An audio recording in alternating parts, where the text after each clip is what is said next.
విద్యుత్ అనేది నేచర్ యొక్క అత్యంత అద్భుతమైన శక్తివంతమైన విషయాల్లో ఒకటి. అయితే మానవాళి 300 ఏళ్ల శ్రమ తర్వాత చివరికి నేచర్ యొక్క ఈ ప్రైమ్ ఫోర్స్ని కంట్రోల్ చేయగలిగింది.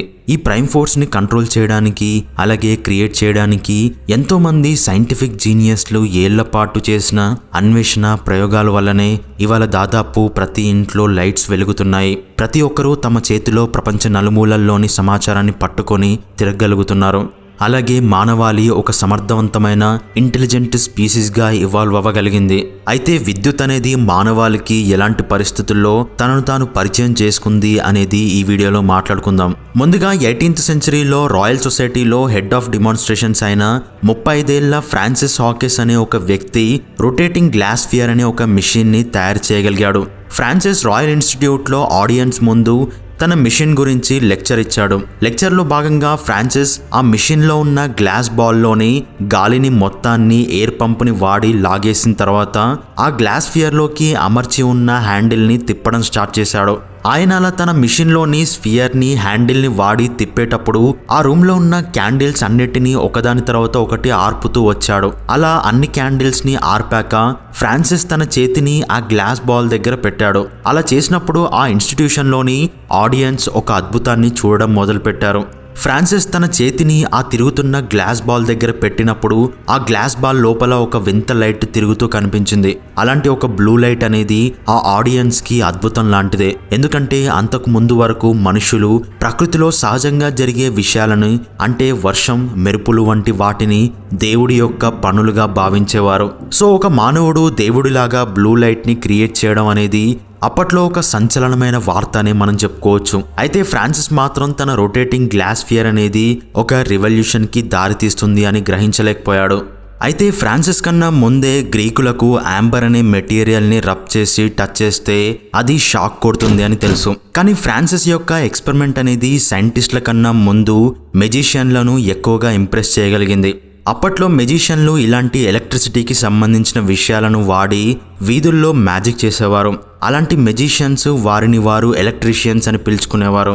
ఎలక్ట్రీషియన్స్ వారి మ్యాజిక్ ట్రిక్లో భాగంగా గ్లాస్ రాడ్ని హ్యాండ్ కర్చీఫ్తో రబ్ చేసి దానికి ఫెదర్స్ అంటే ఈకలు వచ్చి అతుక్కునేలా చేయడం, అలాగే రొటేటింగ్ గ్లాస్ స్ఫియర్ని వాడి జనాలకి షాక్స్ వచ్చేలా చేయడం వంటివి చేసేవారు. ఎలక్ట్రీషియన్స్ తమ మ్యాజిక్ ట్రిక్స్ని ఇంకా ఇంప్రూవ్ చేసుకోవడానికి ఎలాగైనా వారి ట్రిక్స్కి కారణమైన ఆ మిస్టీరియస్ ప్రైమల్ ఫోర్స్ని కంట్రోల్ చేయాలి అని అనుకున్నారు. అలాగే ఈ సంఘటనలన్నీ సైంటిస్టులలో ఆసక్తిని పెంచాయి. తరువాత స్టీఫెన్ గ్రే అనే ఒక వ్యక్తి ఒక పెద్ద ఫ్రేమ్లో ఇలాంటి 2 ఊయలను అమర్చి ఆ 2 ఊయలల మీద ఒక మనిషిని వేలాడమని చెప్పి ఫ్రాన్సిస్ యొక్క రొటేటింగ్ గ్లాస్ స్ఫియర్ మిషన్ని ఒక రాడ్ సహాయంతో ఆ మనిషికి కనెక్ట్ చేశాడు. తర్వాత స్టీఫెన్ గ్రే ఆడియన్స్ ఎదురుగా ఆ మిషన్ని తిప్పుతూ ఊయల మీద వేలాడుతున్న మనిషి చేయి దగ్గర గోల్డ్ లీవ్స్ ఉన్న ఒక ప్లేట్ని పెట్టాడు. అప్పుడు ఆ గోల్డ్ లీవ్స్ ఆ మనిషి చేయిని చేరడం మొదలుపెట్టాయి. అది చూసి అందరూ ఆశ్చర్యపోయారని చెప్పుకోవచ్చు. అయితే స్టీఫెన్ గ్రే మాత్రం ఆ ఎక్స్పెరిమెంట్లో ఒక విషయాన్ని గమనించాడు. అదేంటంటే రొటేటింగ్ గ్లాస్ స్ఫియర్లో క్రియేట్ అయిన ఆ ప్రైమల్ ఫోర్స్ అనేది మెషిన్ నుండి గ్లాస్ రాడ్ ద్వారా మనిషిలోకి ఫ్లో అయింది. అందుకే ఆ మనిషి చేయి ఆ గోల్డ్ లీవ్స్ని ఎఫెక్ట్ చేయగలిగింది. సో ఆ రొటేటింగ్ గ్లాస్ స్ఫియర్లో క్రియేట్ అయిన ఫోర్స్ అనేది కొన్ని వస్తువులలో ఫ్లో అవ్వగలదు, అలాగే కొన్ని వస్తువులలో ఫ్లో అవ్వలేదు అని స్టీఫెన్ గ్రేకి తెలిసింది. సో గ్రే ఎలక్ట్రిసిటీ ఫ్లో అయ్యే వస్తువులను అలాగే ఫ్లో అవ్వని వస్తువులను విడదీసి వాటికి పేర్లు పెట్టాడు. అవే కండక్టర్స్ అలాగే ఇన్సులేటర్స్. అయితే గ్రే ఎక్స్పెరిమెంట్లో ఎలక్ట్రిసిటీ అనేది మెషిన్లో క్రియేట్ అవ్వగానే డైరెక్ట్గా దాని నుండి మనిషిలోకి ఫ్లో అయ్యి తర్వాత అదృశ్యమయ్యేది. సో అప్పటికి ఎవరు ఎలక్ట్రిసిటీని దాచడానికి పరికరాలను కనుగొనలేదు. ఎందుకంటే అప్పటి వరకు మనుషులకి ఎలక్ట్రిసిటీ అంటే కేవలం మ్యాజిక్ ట్రిక్స్కి ఉపయోగపడే ఒక మిస్టీరియస్ ఫోర్స్ మాత్రమే. సో ఆ తర్వాత 18th సెంచరీలో మెయిన్ల్యాండ్ యూరప్లోని హోలాండ్లో పీటర్ వ్యాన్ అనే ప్రొఫెసర్ ఒక గ్రౌండ్ బ్రేకింగ్ డిస్కవరీని చేశాడు. ఒకవేళ ఎలక్ట్రిసిటీ అనేది నీటిలాగా ఒక దగ్గర నుండి ఇంకొక దగ్గరికి ఫ్లో అవుతుంది అనుకుంటే మేబీ నీటిని నిల్వ చేసినట్లుగా ఎలక్ట్రిసిటీని కూడా నిల్వ చేయొచ్చు అనే థాట్ ప్రొఫెసర్ వ్యాన్కి వచ్చింది. సో ప్రొఫెసర్ వ్యాన్ ఎలాగైనా ఎలక్ట్రిసిటీని దాచగలిగే లేదా నిల్వ చేయగలిగే ఒక పరికరాన్ని కనిపెట్టాలి అని అనుకున్నాడు. సో వ్యాన్ తన ల్యాబొరేటరీలో ఏం చేశాడు అంటే ఒక గ్లాస్ జార్ని తీసుకొని అందులో కొంత నీటిని పోశాడు. ఆ తర్వాత గ్లాస్ రొటేటింగ్ స్ఫియర్కి ఒక వైర్ని కనెక్ట్ చేసి ఆ వైర్ ఇంకొక ఎడ్జ్ని తీసుకొచ్చి ఆ నీరున్న జార్లో పెట్టాడు. ఆ తర్వాత వ్యాన్ ఆ జార్ మొత్తాన్ని ఒక ఇన్సులేటర్ ప్లేట్ మీద పెట్టాడు. అలా పెడితే ఎలక్ట్రిసిటీ అనేది వైర్ ద్వారా జార్లోకి వచ్చాక అది జార్ నుండి కిందికి ఫ్లో అవ్వకుండా ఉంటుందని వ్యాన్ ఉద్దేశం. సో వ్యాన్ ఈ సెటప్ అంతా చేసిన తర్వాత ఆ గ్లాస్ రొటేటింగ్ స్ఫియర్ని తిప్పి దాని నుండి ఎలక్ట్రిసిటీ జార్లోకి ఫ్లో అయ్యేలా చేశాడు. కానీ అతను అనుకున్నట్టు ఎలక్ట్రిసిటీ అనేది జార్లో నిల్వ ఉండలేదు. అయితే ఒకసారి పొరపాటున వ్యాన్ జార్ని ఇన్సులేటర్ మీద పెట్టడం మర్చిపోయి ఆ జార్ని పట్టుకొని ఉన్నప్పుడు ఎలక్ట్రిసిటీని జార్లోకి ఫ్లో అయ్యేలా చేసి ఇంకో చేత్తో ఆ జార్ పై భాగాన్ని ముట్టుకున్నాడు. అలా ముట్టుకోగానే అతనికి చాలా పెద్దగా షాక్ కొట్టింది. వ్యాన్ తన బుక్లో ఈ ఎక్స్పెరిమెంట్ని ఎవరు ట్రై చేయొద్దు అని, ఎందుకంటే అతనికి దానివల్ల చాలా తీవ్రంగా షాక్ కొట్టింది అని రాశాడు. సో ఈ జార్ అనేది ఎలక్ట్రిసిటీని కొన్ని రోజుల పాటు నిల్వ చేసుకోగలిగింది. అప్పట్లో వారు ఈ జార్ని లైడెన్ జార్ అని పిలిచేవారు. ఈ లైడెన్ జార్ గురించిన వార్త త్వరగానే ప్రపంచం నలుమూలలా వ్యాపించింది. సో అప్పటికి మనం ఎలక్ట్రిసిటీని గ్లాస్ రొటేటింగ్ స్ఫియర్లోనే క్రియేట్ చేయగలిగిన, అలాగే లైడెన్ జార్లో నిల్వ చేయగలిగిన, అసలు ఆ మిస్టీరియస్ ఫోర్స్ ఎలా పనిచేస్తుంది అనేది ఎవరికీ తెలియలేదు. ఆ తర్వాత 10 సంవత్సరాలకు బెంజమిన్ ఫ్రాంక్లిన్ అనే వ్యక్తి మెరుపు కూడా ఎలక్ట్రిసిటీ లాంటిదే అని నిరూపించడానికి ఒక ఎక్స్పెరిమెంట్ని ప్రపోజ్ చేశాడు. కానీ ఆ ఎక్స్పెరిమెంట్ని ఆయన డైరెక్ట్గా చేయలేదు. అయితే 1752లో జార్జ్ లాస్ అనే ఒక వ్యక్తి అతని ఫ్రెండ్స్తో బెంజమిన్ ఫ్రాంక్లిన్ లేకుండా అతను ప్రపోజ్ చేసిన ఎక్స్పెరిమెంట్ని చేశారు. ఆ ఎక్స్పెరిమెంట్లో భాగంగా వారు 40 ఫీట్లో ఉన్న ఒక మెటల్ పోల్ని వుడ్తో చేసిన స్టాండ్కి ఫిక్స్ చేసి దాన్ని నిలువుగా అమర్చి పోల్ కింది భాగాన్ని ఒక వైన్ బాటిల్లో ఉంచారు. సో బెంజమిన్ ఫ్రాంక్లిన్ ప్రకారం మెరుపులు ఆ పోల్ మీద పడినప్పుడు దాని నుండి వచ్చిన ఎలక్ట్రిసిటీ అనేది కింద ఉన్న వైన్ బాటిల్లో నిలువ అవుతుంది. సో వారు ఆ పోల్ని అమర్చి మెరుపుల కోసం ఎదురు చూశారు. చివరిగా మే 23న ఒక మెరుపు పోల్ మీద పడింది. మెరుపు పడిన తర్వాత వారు ఆ వైన్ బాటిల్ని పరీక్షించి చూస్తే వారు ఎక్స్పెక్ట్ చేసినట్టుగానే ఆ బాటిల్లో ఎలక్ట్రిసిటీ నిల్వ అయ్యింది అని తెలిసింది. ఈ ఎక్స్పెరిమెంట్ అనేది చాలా ఇంపార్టెంట్, ఎందుకంటే దీని ద్వారా నేచర్లో జరిగే మెరుపులు కూడా ఎలక్ట్రిసిటీని ప్రొడ్యూస్ చేస్తాయి అని, అంటే ఎలక్ట్రిసిటీ అనేది ప్రకృతి యొక్క ఫోర్స్ అని అర్థమైంది. ఆ తర్వాత ఫ్రాంక్లిన్ లైడెన్ జార్ అనేది ఎలా పనిచేస్తుంది అనేది ఆయన తెలుసుకోవాలి అనుకున్నాడు. బెంజమిన్ ఫ్రాంక్లిన్ లైడెన్ జార్ని ఒక బ్యాంక్ అకౌంట్ లాగా ఊహించుకున్నాడు. ఆయన ప్రకారం బ్యాంక్ అకౌంట్లో డబ్బులు ఉన్నట్లు ప్రతి వస్తువు చుట్టూ ఒక ఎలక్ట్రిక్ వాతావరణం ఉంటుంది. ఆయన ఆ ఎలక్ట్రిక్ అట్మాస్ఫియర్ని ఎలక్ట్రిక్ ఫ్లూయిడ్స్ అని పిలిచాడు. సో ప్రతి వస్తువు చుట్టూ ఈ ఫ్లూయిడ్ అనేది న్యాచురల్గానే ఒక లిమిట్లో ఉంటుంది. సో ఒకవేళ ఒక బాడీలో ఒక ఫ్లూయిడ్ అనేది లిమిట్ని మించి ఉంటే ఆయన దాన్ని పాజిటివ్ ఛార్జ్ అని పిలిచాడు.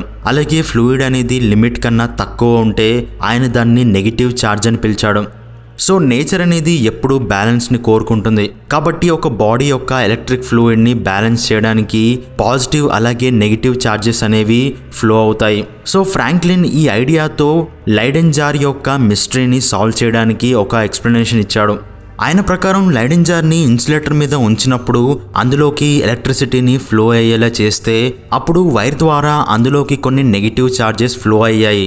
కానీ ఎప్పుడైతే జార్ని చేతితో పట్టుకున్నప్పుడు అందులోకి ఎలక్ట్రిసిటీని పంపుతామో అప్పుడు జార్కి లోపల వైపు ఎలక్ట్రిసిటీ వల్ల వచ్చిన నెగిటివ్ ఛార్జెస్ ఒక దగ్గరగా పోగవుతాయి. ఈ నెగిటివ్ ఛార్జెస్ అనేవి బయటి వైపు గ్రౌండ్ నుంచి మనిషి ద్వారా పాజిటివ్ ఛార్జెస్ని లాగుతాయి. సో ఈ రెండు పాజిటివ్ అలాగే నెగిటివ్ ఛార్జెస్ అనేవి ఎలక్ట్రిక్ ఫ్లూయిడ్ని బ్యాలెన్స్ చేయడం కోసం ఒకదానితో ఒకటి క్యాన్సిల్ అవ్వాలని చూస్తాయి. కానీ ఆ రెండిటి మధ్యలో గ్లాస్ అనే ఇన్సులేటర్ అడ్డుగా ఉంటుంది. సో ఎప్పుడైతే మనిషి తన ఇంకో చేతిని జార్ పైన పెడతాడో అప్పుడు లోపల ఉన్న నెగిటివ్ ఛార్జెస్కి బయటి పాజిటివ్ ఛార్జ్ని క్యాన్సిల్ చేయడానికి ఒక దారి దొరుకుతుంది. సో అందుకే మనిషిలోంచి ఈ నెగిటివ్ ఛార్జెస్ అనేవి ఫ్లో అవడం వల్ల ఇందాక ప్రొఫెసర్ వ్యాన్కి షాక్ కొట్టింది. సో ఫ్రాంక్లిన్ ఇచ్చిన ఎక్స్ప్లెనేషన్ తర్వాత 1790sలో అలెగ్జాండ్రో వోల్టా బ్రిటిష్ సైంటిస్ట్ అయిన హెన్రీ క్యావెండిష్ పబ్లిష్ చేసిన వర్క్ను చూసి ఇన్స్పైర్ అయ్యాడు. హెన్రీ క్యావెండిష్ ఎలక్ట్రిక్ టెర్పెడో ఫిష్ అనే ఒక రకమైన చేప దాని బాడీలో ఎలక్ట్రిసిటీని జనరేట్ చేయగలదు అని దాని గురించి రీసెర్చ్ని పబ్లిష్ చేశాడు. వోల్టా ఆ రీసెర్చ్ని స్టడీ చేస్తున్నప్పుడు టార్పెడో ఫిష్ వెనుక ఒక చాంబర్ లాంటి ప్యాటర్న్ ఉండడాన్ని గమనించాడు. మేబీ ఆ ప్యాటర్న్స్ వల్లనే ఆ ఫిష్ ఎలక్ట్రిసిటీని జనరేట్ చేయగలుగుతుందేమో అని అనుకొని వోల్టా మెటల్ని వాడి అచ్చం ఆ చేప వెనుక ఉన్న ప్యాటర్న్ని క్రియేట్ చేశాడు. అతను అనుకున్నట్టుగానే అతను క్రియేట్ చేసిన ప్యాటర్న్ కొంచెం ఎలక్ట్రిసిటీని క్రియేట్ చేయగలిగింది. అందరూ ఆయన చేసిన ఇన్వెన్షన్ని పైల్ అనే పేరుతో పిలిచారు. సో వోల్టా క్రియేట్ చేసిన పైల్ ఆ తర్వాత మానవాళి క్రియేట్ చేసిన ఫస్ట్ బ్యాటరీ అయింది. అయితే వోల్టా క్రియేట్ చేసిన పైల్ నుండి ఎలక్ట్రిసిటీ కేవలం ఒక స్పార్క్ లాగా మాత్రమే కాదు, ఇన్ఫ్యాక్ట్ రివర్లో వాటర్ కరెంటు కంటిన్యూస్గా ఫ్లో అయినట్టు ఎలక్ట్రిసిటీ కూడా కంటిన్యూస్గా ఫ్లో అయింది. అందుకే దానిని ఎలక్ట్రిక్ కరెంట్ అనే పేరుతో పిలుస్తున్నారు. ఆ తర్వాత 1808లో హంఫరీ డేవిడ్ అనే సైంటిస్టు రాయల్ ఇన్స్టిట్యూట్లోని ఒక పెద్ద రూమ్లో అత్యంత పెద్ద బ్యాటరీని నిర్మించాడు. వెలుగు కోసం క్యాండిల్స్ అలాగే ఆయిల్ ల్యాంప్స్ మాత్రమే వాడగలిగిన రోజుల్లో రాయల్ ఇన్స్టిట్యూట్లో డేవిడ్ క్యాండిల్స్ వెలుగులో ఉన్న గదిలో ఆడియన్స్ ఎదురుగా అతను తయారు చేసిన పెద్ద పైల్ యొక్క వైర్స్ని కార్బన్ రాడ్స్ సహాయంతో ఒకదానితో ఒకటి దగ్గరగా తెచ్చాడు. అప్పుడు ఆ పైల్ నుండి ఫ్లో అయిన కంటిన్యూస్ కరెంట్ అనేది రెండు రాడ్స్ మధ్య ఉన్న గ్యాప్ నుండి స్పార్క్స్ లాగా ఫ్లో అయింది. అలా ఫ్లో అవుతున్నప్పుడు స్పార్క్స్ వల్ల వచ్చిన లైట్ రూమ్లోని క్యాండిల్ లైట్ని డామినేట్ చేసి రూమ్ మొత్తాన్ని వెలుగుల్లో నింపింది. అక్కడి నుండి ఎలక్ట్రిసిటీ అనేది కేవలం మ్యాజిక్ ట్రిక్స్ కి మాత్రమే కాకుండా మనుషులకు నిజంగా యూస్ఫుల్ గా మారడం మొదలైంది. అయితే వోల్టా పైల్ని కనిపెట్టిన 200 సంవత్సరాల తర్వాత అసలు ఎలక్ట్రిక్ కరెంట్ అంటే ఏంటో మనకు అర్థమైంది. కానీ 19th సెంచరీ మొదట్లో ఎలక్ట్రిసిటీ అనేది నేచర్ యొక్క ఇంకొక మిస్టీరియస్ ఫోర్స్తో కనెక్ట్ అయి ఉంటుంది అని సైంటిస్టులు రియలైజ్ అయ్యారు. ఆ రియలైజేషన్ మన ప్రపంచాన్ని మొత్తంగా ట్రాన్స్ఫార్మ్ చేసింది. ఇన్ఫ్యాక్ట్ ఆ మిస్టీరియస్ ఫోర్స్ వల్ల మనం ఎలక్ట్రిసిటీ యొక్క ఫుల్ పొటెన్షియల్ని చూడగలిగామని చెప్పుకోవచ్చు. సో ఎలక్ట్రిసిటీకి అలాగే ఆ మిస్టీరియస్ ఫోర్స్కి మధ్య ఉన్న రిలేషన్ గురించి అలాగే అసలైన కరెంట్ ఎలా పనిచేస్తుందో నెక్స్ట్ వీడియోలో తెలుసుకుందాం. సో ఈ వీడియోలోని ఇన్ఫర్మేషన్ మీకు నచ్చితే తప్పకుండా ఒక చిన్న లైక్ చేయండి. అలాగే ఈ వీడియోపై మీ అభిప్రాయాన్ని కింద కామెంట్ రూపంలో నాకు తెలియజేయండి. And thanks for watching.